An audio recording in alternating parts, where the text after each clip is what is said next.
This is a Course in Miracles. It is a required course. Only the time you take it is voluntary. Free will does not mean that you can establish the curriculum. It means only that you can elect what you want to take at a given time. The course does not aim at teaching the meaning of love, for that is beyond what can be taught. It does aim, however, at removing the blocks to the awareness of love's presence, which is your natural inheritance. The opposite of love is fear, but what is all-encompassing can have no opposite. This course can therefore be summed up very simply in this way.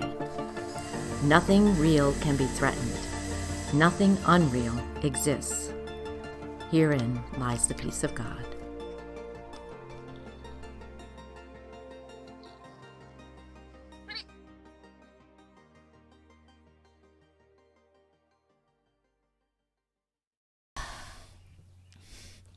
Let's get centered. Let's get centered. And then let's begin. And then let's end illusions. Let's end illusions. Okay. Today we are reading from chapter 16, The Forgiveness of Illusions, and it's section 7, The End of Illusions. This is section 7, The End of Illusions. It is impossible to let the past go without relinquishing the special relationship, for the special relationship is an attempt to reenact the past and change it. Imagined slights, remembered pain, past disappointments, perceived injustices and deprivations all enter into the special relationship, which becomes a way in which you seek to restore your wounded self-esteem. What basis would you have for choosing a special partner without the past? Every such choice is made because of something, quote, evil in the past to which you cling, and for which must someone else atone. Wow. Okay, someone else must atone for your past situation. So it's saying that all of our relationships that we do in an egoic sense are reenactments of our past. And this is where I see only the past. That's one of the lessons. I see only the past. And so that's what the nature of this is. And this is a device of the ego for us to, again, not be here and be here at the same time. Right. So that we're never truly here. If we were truly here, we would get it, we would understand, we would move on. But everything here is half-baked. Everything here only gets you so far. Right. You're only, you know, there might be 12 dots to connect and you're given 5 of them or 7 of them. Everything's partial. I know, and the thing of it is I recognize this pattern along way back when I was in my teens and 20s, because I was watching how male-female relationships were forming, and I recognized, even in myself, that I will choose someone where, I don't know, let's say a hurt of a parent, like something where you felt like a certain thing was reinforced about yourself, my forgetfulness, let's say. And then it shows up in my next relationship where I'm criticized about that same thing, and yet I'm attracted to the thing, trying to heal it all over again, the thing that made me feel little, and I find a partner who can reinforce it in the same way that I was hurt the first time. Well, actually, that brings up a really, really good point, because there can be a certain amount of self-flagellation or bashing of yourself for, let's say, pursuing special relationships, or just, you know, being a hamster in a wheel and just doing the same thing over and over again with my relationships. As you can see, as a young child, you don't do that, quote unquote, on purpose. No, you don't. It's an absolute. So a lot of what the Course says, it's operating. The voice of Jesus in this is operating. It's coming at us from what we would call an enlightened place. And so it talks about things from that perspective. And in other words, you can't really change it.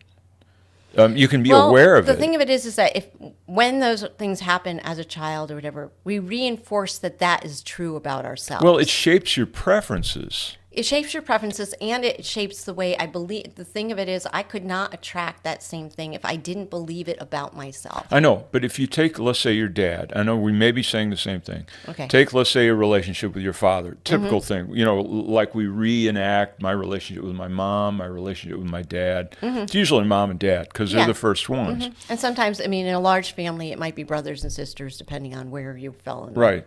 So that what happens is, as a very, very young child, very plastic, very moldable, no wrinkles in the brain, I start interacting and I start saying, I like that, I don't like that, this is this. And then you start getting into the little professor realm where you're going to fix it. Like, this one makes me feel bad, I can make it feel good by doing this. All of it's in reaction to these significant personalities that are in your early life. And so then you go forward, and that... I'm not trying to psychologize it. I'm just saying that it's not like I want to go create a special relationship. It's not like I'm going to look to have a relationship with my dad or my mom. No, I'm not intending to, but I have to recognize that even if I go out of my way to avoid it, I will do it again. Because you look for love where you thought you didn't have it, in those little slights that... You look for love where you have to find love, where you think you have to find love, given whatever your information is. For me, I interpret it as I'm looking to fix the fact that my parents didn't like this particular thing about me. And then, for some reason, in the beginning, it doesn't show up. It's a little trick of the ego. And yet it's right there in front of you, usually. And then because I'm looking for love where I thought I lacked it. Okay, like what? Give a specific instance. Like what I said. If my dad says I would forget my head if it wasn't attached, then I want to undo that idea about myself. So I think I found someone who that's not going to happen with, and yet it shows up again because I believe it about myself. Right. And they told you that was you. There's a form of magic going on. Yeah, and then I have a vengeful feeling towards the person who I was once attracted to, that how dare they repeat the thing that hurt me all over again. So those various things. Okay, so the dynamic... you reenact. It says, for the special relationship is an attempt to reenact the past and change it. That's exactly what happens. Right. The dynamic I hear you saying is, my parents, I have an interaction with my father. My father says, wow, what a ditch. You'd forget your head if it wasn't screwed on. You hear that several billion times. It becomes a part of your self-identity. Yes. You don't question that your father's saying about it, telling you that that's what you are. You want a different outcome. Yes. And so you have now internalized that self-judgment, that opinion of yourself. Oh, this is boilerplate. Yeah. This is part of me. So I carry that ditzy, my head is not screwed on kind of thing into my relationship, and I go, this one won't criticize me for being ditzy. This one won't criticize me for being... But you proceed to be that person that the dad told you are. Yeah, so it shows up again. Now, parents, particularly if they're a certain personality type that imitates what my father is. It's magic. Okay, I just want to say you go long on this, but it's magic. One time, my mom sent me in to get a pizza at the Wishbone restaurant, and she says, "Don't drop the pizza." When I went in, don't drop the pizza. As if you are a klutz. I didn't make a habit of dropping pizzas. She just worried about me. So what did I do? I tripped on nothing in the parking lot, and the pizza went all over the place. Yeah, I know. It was that Neo moment with the cookies. Yeah. Well, it's at the Matrix. It's a magic spell. Yeah. So we got to be careful about telling people what they are and who they are. Yes, we do. We do have to, and then be aware that we will reinforce something that later on we'll go, why did they choose that particular partner that does that thing to themselves? When, like as a parent, you actually helped instill that idea about them. So now they're just finding a partner that will reinforce it. Well, and some to people try and fix it, change it, change that past. Right. Imagined slights, remembered pain, past disappointments, all becomes a way in which you seek to restore the wounded self-esteem. Yeah, it's very apparent. I mean, I learned that one instead. I continued to do those patterns, and even though I understood it to a certain extent, No, at some level, it's a hard thing to break. Like the wounds of Christ on the cross, like being crucified in this realm. Yeah. And I walk away with holes in my hands and feet. I walk away with wounds from my interaction with this world. Yes. The resurrection isn't about making it go away. It's like at this point, at your age and where you are, it's every cell in your body has this mantra of I wouldn't remember my head if it weren't bolted on, kind of a thing. Yes. And we all do this. So, paragraph 2. The special relationship takes vengeance on the past. By seeking to remove suffering in the past, it overlooks the present in its preoccupation with the past and its total commitment to it. No special relationship is experienced in the present. Shades of the past envelop it and make it what it is. It has no meaning in the present. And if it means nothing now, it cannot have any real meaning at all. How can you change the past except in fantasy? And who can give you what you think the past deprived you of? The past is nothing. Do not seek to lay the blame for deprivation on it, for the past is gone. You cannot really not let go of what has already gone. It must be, therefore, that you are maintaining the illusion that it has not gone because you think it serves some purpose that you want fulfilled. And it must also be that this purpose could not be fulfilled in the present, but only in the past. Now, I heard a podcast from NPR guys, and they were talking about memory as a thing. They have discovered that the freshest, most accurate memory is the first time you remember something.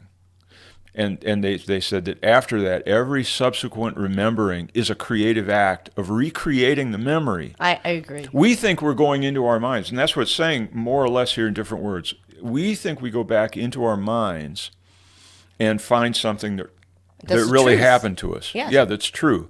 And in fact, we are altering it. And I hate to say it, it's embarrassing to think it.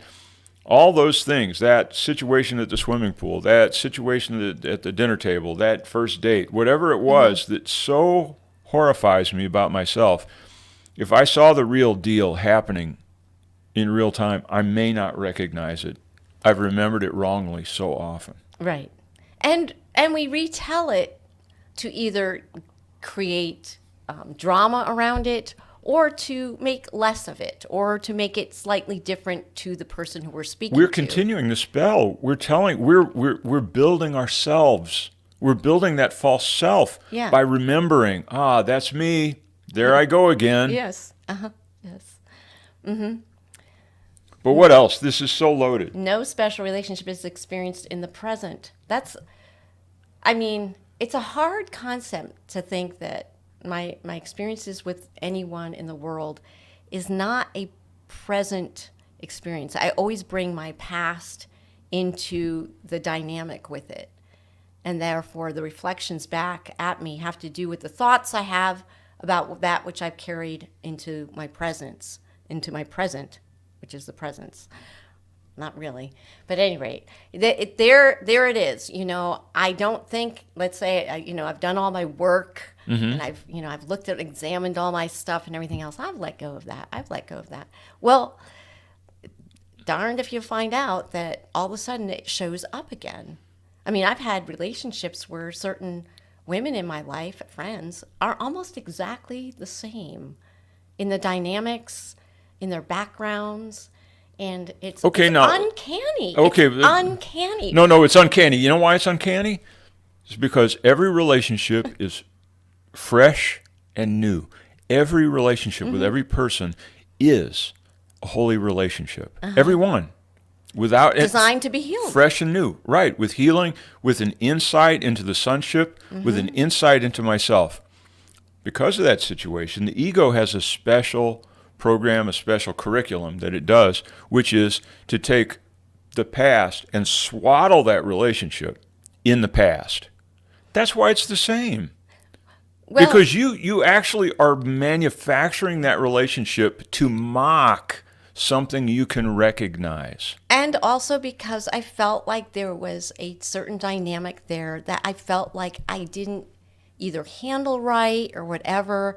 And so it shows up again for me so that I can either approach it differently, see it differently, heal it now in the present. Whole new person, whole new thing. And yet it's the same for me. It's happened to me a few times. So now that it's happening again, it's actually a beautiful thing because I actually am examining my... But where is this commonality coming from? Is it in their characteristics? No, it's in my idea that I didn't think that, let's say, I was real with this quote friend in my relationship. I wasn't real with her. You know, I catered a certain way to alleviate her pains and everything else. I became, the voice that somebody leans on and everything else. And I felt burdened by it, at the same time. So with that, the new relationship, which shows up almost with the same type of person, same age group, same family dynamics, everything else about it is really the same. But I am not, I'm real with her. And so the friendship is much more real. In other words, I'm not trying to hide my afraid to tell her what I think is really going on and stuff like that. Whereas in the prior relationship, I would have been like, oh, that's going to really hurt her if I say such and such. I bring things up that can be uncomfortable, which I would never have done in the past because I was afraid of losing the relationship or wrecking it or whatever.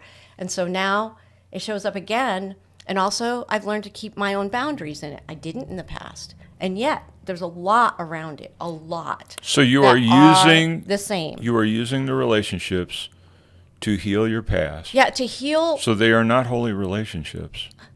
No, they're not. What I'm saying is, it's psychological sophistication and psychological growth and emotional growth. They really happen here. You really get better emotionally and psychologically, but it's not a holy relationship.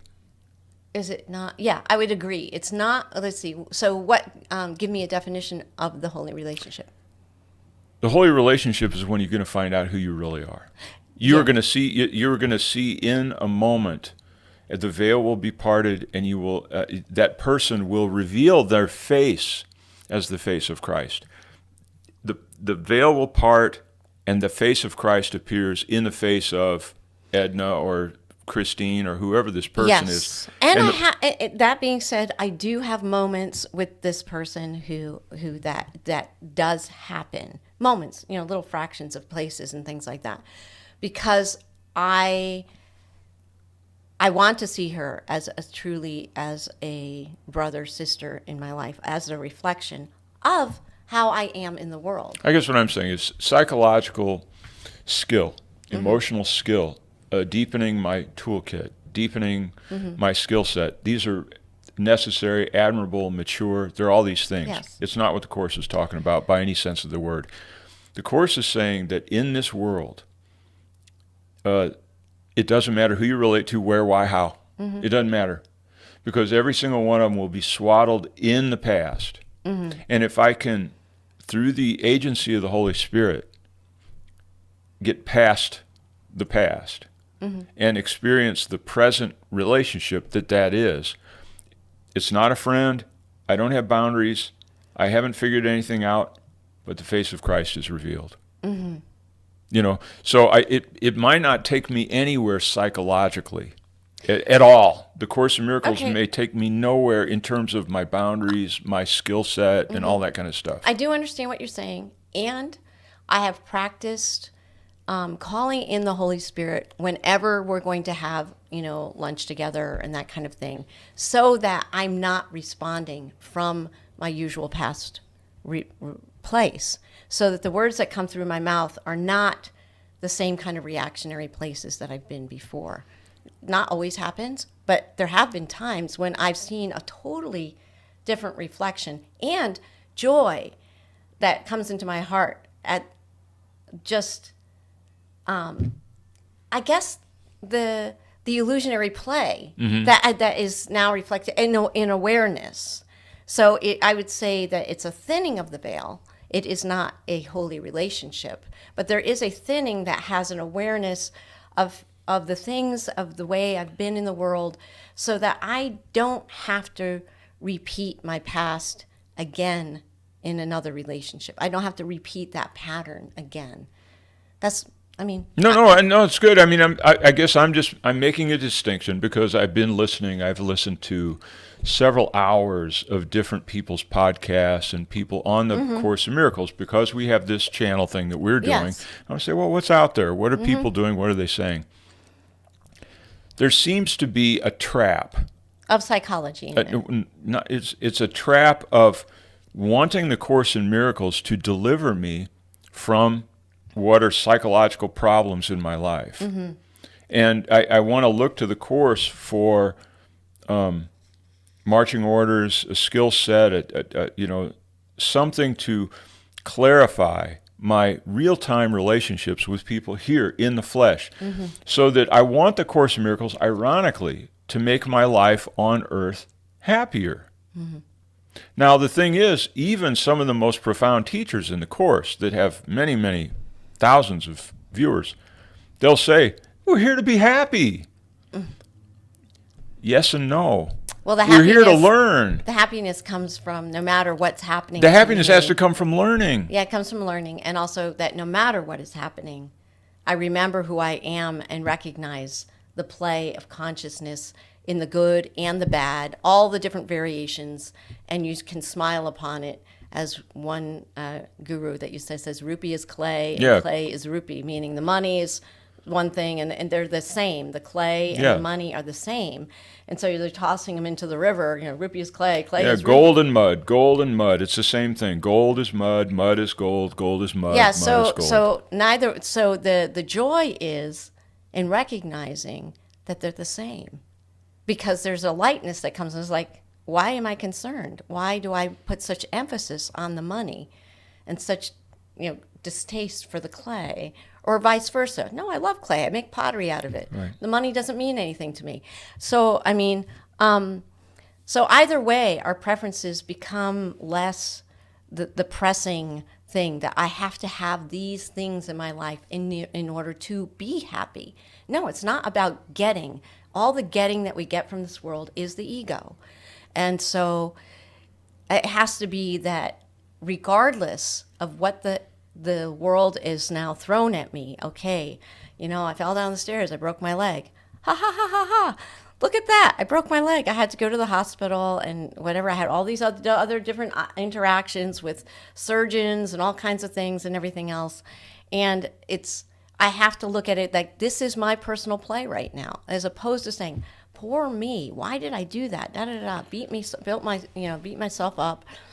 There's an aspect to this world. As I was reading this, it could be me, it could be the book. I don't know what it is, but it seems like it's opening.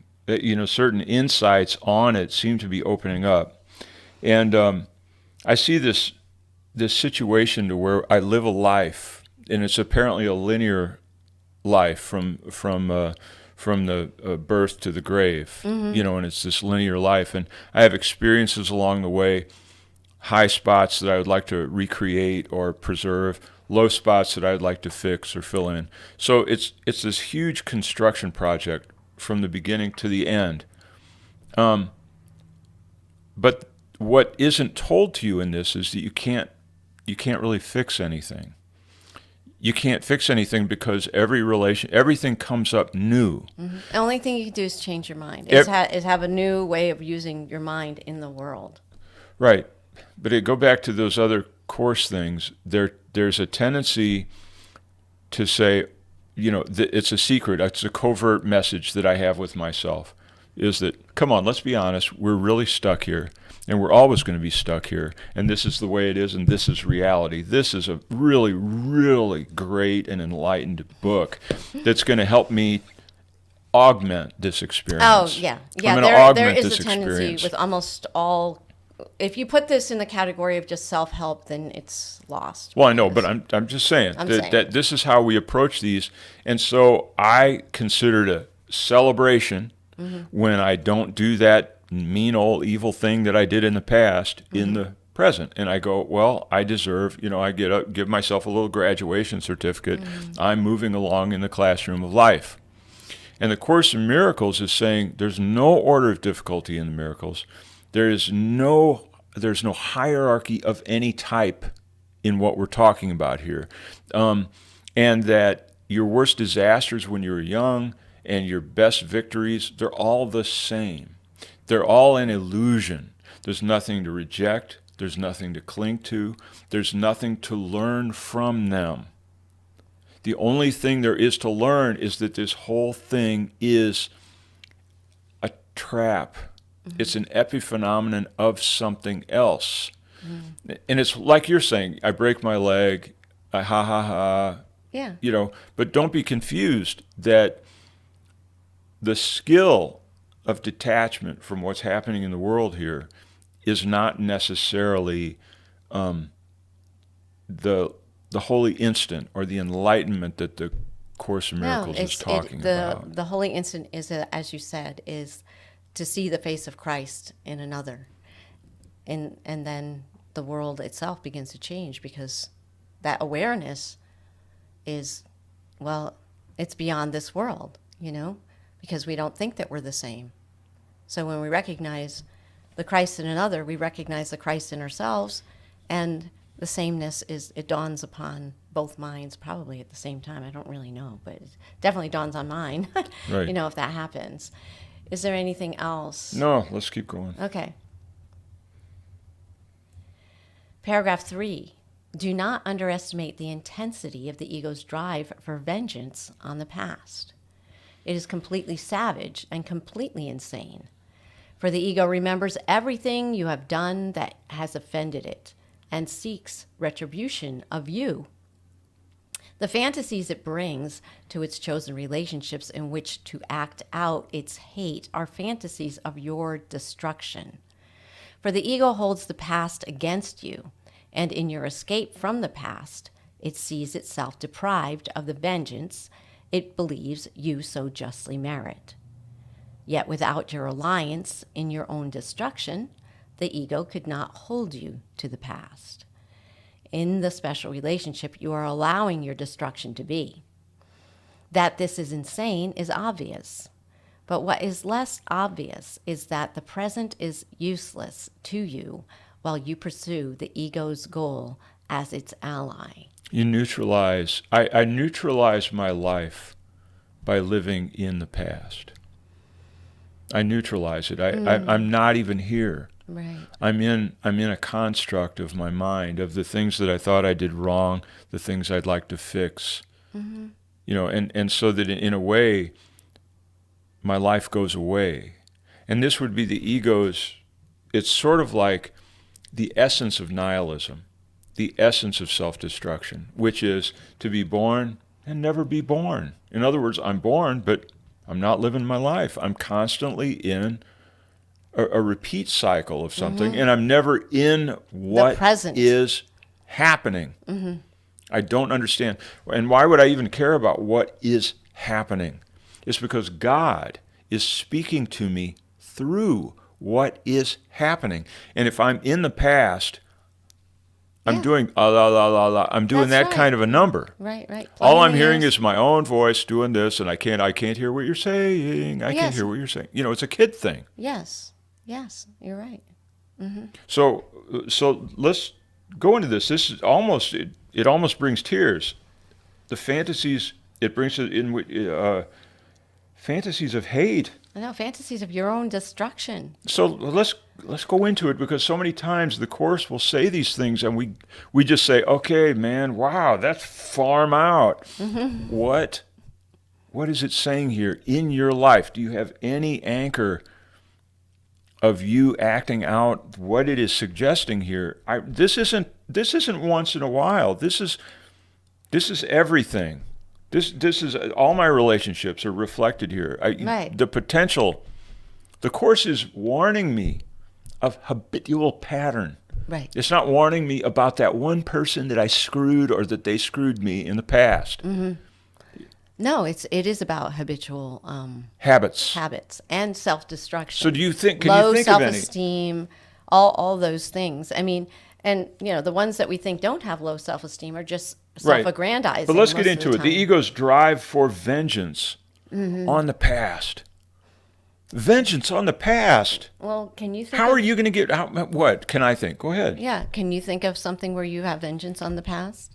First line. Oh. So when I am trying to achieve revenge on my past, they didn't love me. Watch me be lovable. Now, the person that's going into that is a person that says to themselves, oh, I'm not lovable. Right.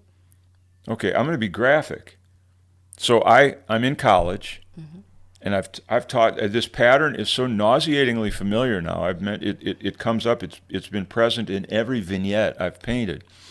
I'm in college, and I had just gotten back from Nicaragua. I was in Nicaragua for 6 months and it was a heart-opening experience. I loved being in Nicaragua.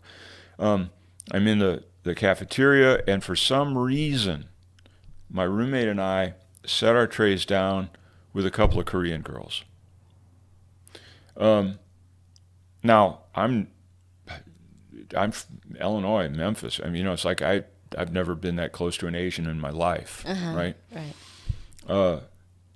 And so it's alien to me. And I realize she's alien, they're alien, they're strangers. It's that same thing. I choose spontaneously weak people. I think are weak. I don't know that she's very tough. It turns out she's very, very tough, very smart, very tough. But I'm thinking, Korean, basically wounded bird. I'm going to help wounded bird. In other words, hadn't been here that long, et cetera, et cetera. And so I feel enough confidence because I'm going to use that person to fix my lovelessness. And I go with somebody that I think is a wounded bird because surely they'll take me. As I've said before, this idea I have of myself, even though the idea I have of myself is all painted with the wounds of feeling loveless or feeling like there's something wrong with me. So I get with this girl, and it's just a relationship, predictably, that has the electrocardiogram of a heart attack. It's like, like this, and then flat line. So that was what our relationship was. So the revenge I was getting, I grab her to be on Team Phil, and she's going to help me fix my lovelessness. I don't care about her. I don't love her. I'm not attracted to her. I just think, likely candidate, she's a conscript in my war on my past. Yeah. Does that make sense? Yeah, it does. She's a conscript. So she doesn't know she's a conscript, or does she? Because that's what we all do. Yes, it is. And I'm not going to try to get into her head and figure it out. But that's the way I understand what it's saying here. And then it is completely savage and completely insane. There's no way I can know this girl. There's no way I can know who she is. Right. I'm in me. Right. I'm not in... If I'd been willing to know... Did I ask her ever? I guess I had conversations about career or whatever. For the ego remembers everything you have done that has offended it and seeks retribution of you. Of you. Yeah, not of her. Of you. Yeah. How does that work out? Retribution of yourself. Well, one thing is that as I'm in this relationship, because of the parameters, the filters that I had going into it about her being a foreigner, and of course she's going to want to, go for a hunk like me, kind of a thing. In any case, whatever crazy crap, choose a foreigner because they like Americans, right? I'm one of those. I learned that in Nicaragua. They like Americans. So I'm going into it with the idea, so every time I see her or I'm around her, I'm reminded of the pitiful self-loathing that got me into it.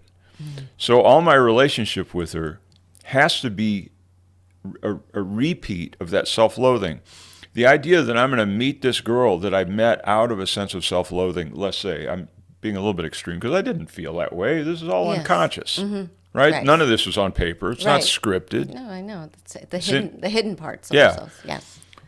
So if I go into it, with the idea that I can fix this self-loathing, everything we do, everything we say, the whole thing is a reenactment of let's fix your self-loathing. Yes. So there's less fix your loathsome self. And there's no way physically, structurally, for another person to fix my loathsome self. And so what ends up happening is, for that relationship to be a holy relationship, it has to be painful. And the knowledge that I gain of myself is in what we call the school of hard knocks. Bitter ends, difficult resolutions, because I insist on fixing my loathsome self through this relationship. I'm not learning where the problem is. I didn't understand where you said, in order for it to be a holy relationship, it must be painful. Okay, when I say holy relationship, I mean something that brings me to genuine knowledge of myself as a son of God. Yes. Now, that's what I was speaking of in but these but did I wake up to that in this relationship with this girl? Of course not. Right. But I end up collecting beads, collecting pretty shells of painful experiences. And so that one just gets a chance to be one of, until finally one of them breaks the camel's back and you go, please, God Almighty, let me stop doing this. Right. But she's not it, but she becomes instrumental to the process. It's unfortunate, isn't it? Yeah. She shows up in my life to heal me, to have a holy relationship. She's got her own thing for why she's with you. So right, I know. But yes. The thing is, again, you can't reconstruct the past. But at that point in my life, I was only accumulating enough painful bumps to qualify as something that would make me think about stuff. Yeah.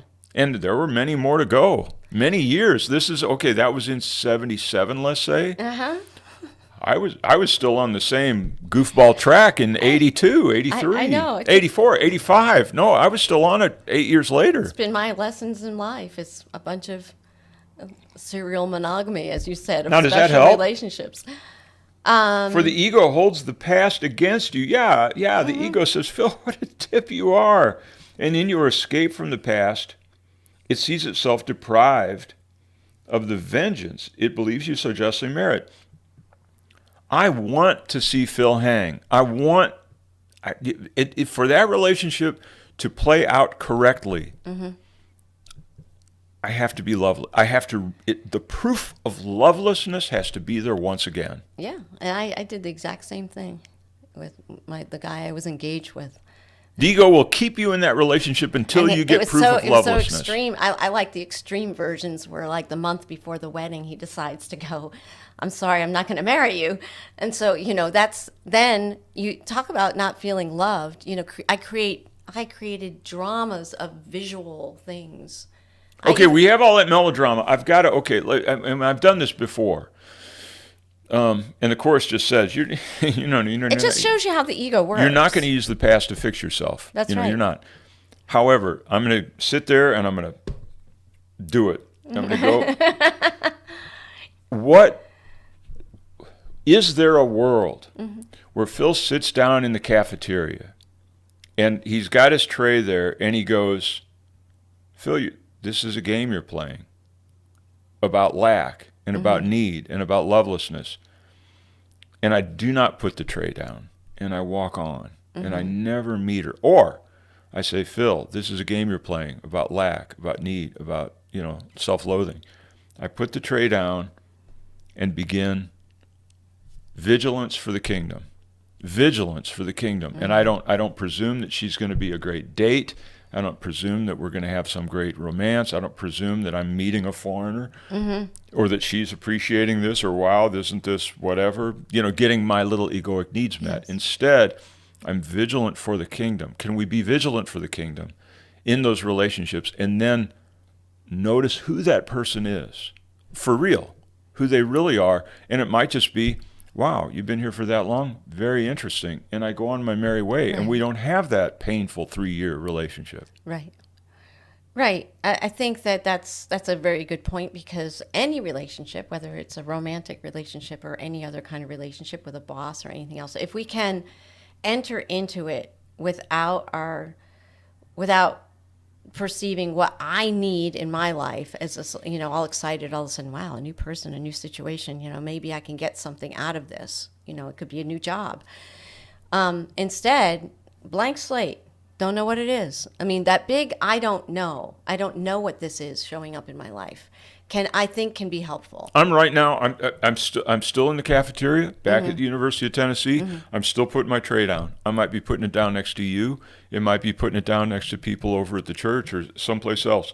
It's up to me to hear my own words and not bury them in 1977 or 78 and say, "That's you right now, man. That's you. You've got the tray, and you're making that decision now to be a loathsome nothing." Or to be open, vigilant for the kingdom, as a loathsome nothing. Yes. You can't fix your loathsome nothingness. You got that from someplace else. Right. And don't you think that, the laying down of the tray, though, is that I do not know what this situation is for. I have no idea, and I'm going to have to find out. That big I don't know, I think, helps. I mean, that's just my personal opinion I'm about have it. to That find out. allows for the Holy Spirit to interpret it as you go. Because if I say, I think I know what this is about, and you're all excited or you're repulsed or whatever it is, your judgments on it does not allow for it to unfold in the present, which it needs to unfold in the present. Unfold. Not with me bringing the past. These things are lotuses. And the thing is, what's in the lotus, behold, it's like that's the Buddhist mantra, behold the jewel in the lotus. The lotus is the many facets of my life. And the jewel in the center, that's what we want. That's reality. Yes. In the center of all of these lotus onion relationships with many skins, many layers, the holy relationship gleams in the center of each one. Yes. There's no way about it. There's any of them. Right. And every one of them, no matter how hard or how beautiful we think they are the potential for the holy relation, for it to dawn as, there's my Christ, and the Christ is reflected, and now I remember who I am. Well, and before we move on, if you find the jewel in the lotus in a relationship, it doesn't mean you found a soulmate. Yes, right. It might mean, whoop, we're going in opposite directions. You don't know what it's going to mean. Paragraph 4. We might just go on to 5 after this. Yeah, if there's anything in it, we'll touch on it briefly because it's a very short paragraph. The past is gone.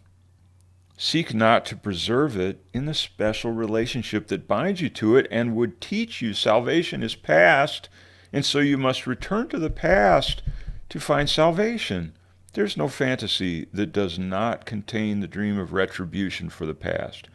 Would you act out the dream or let it go? Yeah, let it go. So, this is saying that, we believe that we find salvation in the past. And salvation cannot be found in the past at all. And would you teach salvation is past? And so you must return to the past to find salvation? Well, that's how we do it. We that my life is nothing but a mine. And the mine is all of the things and all the experiences I've had, and I'm constantly digging through that dumpster of past experiences to figure out what I'm supposed to be right now. Doesn't work that way. Right. There's no freshness. So everything's dead in that way. It's a dead life. So it's basically saying, let that dream go. Okay. In paragraph 5, in the special relationship, it does not seem to be an acting out of vengeance that you seek. And even when the hatred and the savagery break briefly through, the illusion of love is not profoundly shaken. Yet, the one thing the ego never allows to reach awareness is that the special relationship is the acting out of vengeance on yourself.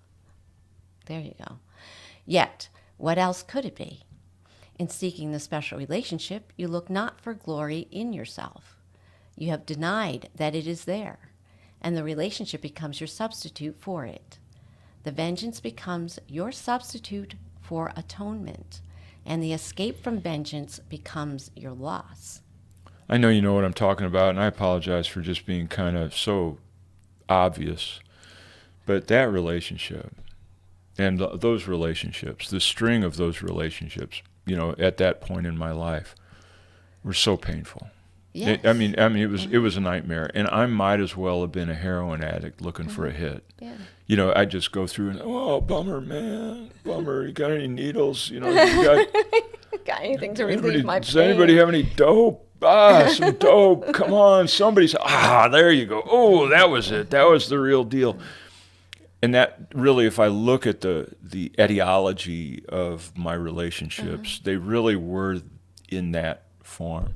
And it's only God's grace, really, to be honest with you, that bails me out of that and in unexpected ways. It can be unexpected, like, oh, soulmate. No, it's not usually. It could be, oh, I'm going to be in a monastery in this relationship for a long time.